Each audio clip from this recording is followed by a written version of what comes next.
Alright, this video is going to go over some valve adjustment and some miscellaneous stuff, so I'll get right to it. From the service manual here, you can see that you turn the crank to TDC. There's two marks on the crank. Make sure it's that second mark, and then you'll see the markings on the timing cover. And essentially what you're going to be working with is two feeler gauges, intake and exhaust. So the intake's going to be 0.25 millimeter, exhaust 0.40 millimeter. And then on the first, so when you set it to TDC, you're going to do intake, which is number 2 and number 6, and exhaust 1 and 4. So assuming you set this to TDC right here, you would do number 2, 3, 4, 5, 6. And then you basically just loosen the nut here and then use the flathead. And I will show you. I think I'm on the second turn, so intake 3 and 7. So then after you do the first batch, turn the crank 1 whole revolution, and then you're working with intake 3 and 7. So 3 here, and then the feeler gauge should just have a little bit of resistance in there. 3, 4, 5, 6, 7. Same here, just a little bit of resistance.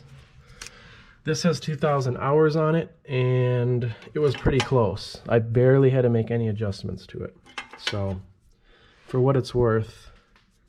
So while this is off, I got a new valve cover gasket, which I'll show you down here.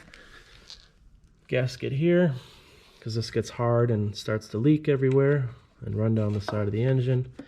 There's also gaskets for the oil cap fillers here, these around here. So if you're doing all that stuff, you might as well just pick them up. And then here are the 3 bolts that secure the valve cover to the head. I'm replacing these grommets because they're rock solid, and the new ones are basically brand new. So I have metal on one side and then the soft rubber. Again, just to reduce the amount of leaks you have. Another thing I needed was a fuse box and a temperature gauge. So this is brand new Toyota. It's probably been sitting on a shelf for who knows how long. And here's the gauge, brand new. And if you believe it or not, this is only like $16. So why people put in like aftermarket ones or rig stuff up, I don't know. I guess they just don't know this stuff's available. Fuse box, brand new again. Comes with a nice cap that tells you which fuse is which. It even comes with a little fuse puller, that little wrench, and then your spares. So I've seen ones that people just kind of rig together with pieces of metal, and I mean, it's just not worth it.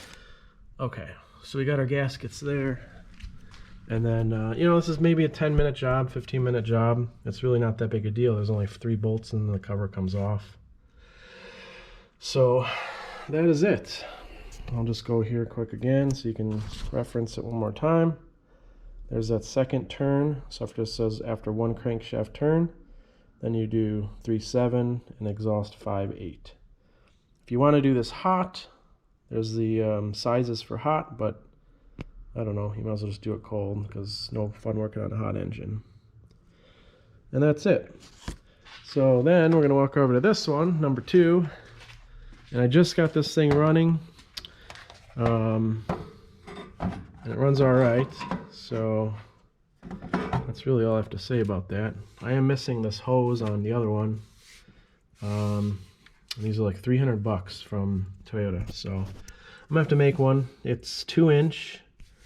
So I'll do probably a 90, a straight piece, a 90/90, just silicone or something for $20. This I replaced. I always replace the hand pumps on them. Again, I replaced this little cap and then the bleeder valve because while you're buying everything else, you might as well buy the little stuff. These grommets here, same thing. A lot of times they crack and break off. They're just a couple cents each from the dealer. New crush washers here. I needed a new bolt. Needed a new line. The high pressure fuel line, you can see that shiny silver one. Because this truck didn't come with, it was missing it from the previous owner. So in addition to that, we got some general preventative maintenance. You can see the inner air filter here is black. and it was replaced in May of 2005. So again, for 10 bucks or whatever this thing costs, this thing says CarQuest, so I'm assuming they replaced this at the same time. But it's cheap. It's like 10 bucks or 8 bucks or something aftermarket for those. I already put on a new hydraulic filter. I'm about to do oil filter change on this one. I did run the, now I forget what it's called, the Lubra-Moly, or the stuff you pour in the engine to work the deposits loose. I already poured that in here, ran it up for idle, or idled it, and I'm going to dump it out and then put new oil in. These I've already changed, put new gaskets on this. Same thing, I've got new grommets for this one, 1, 2, 3. And then I'm going to do the same valve adjustment on this one.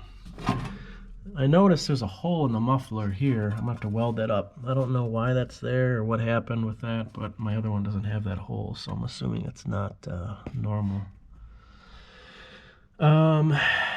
Yeah. But surprisingly, this one runs all right. The drivetrain, the chains, I think, inside the sides that drive the right and left sides are a little rattly. I don't know if they need like the chain adjustment or whatever, but other than that, it's pretty good. So that's about it. I will post all the part numbers like I usually do in the comments or the description area.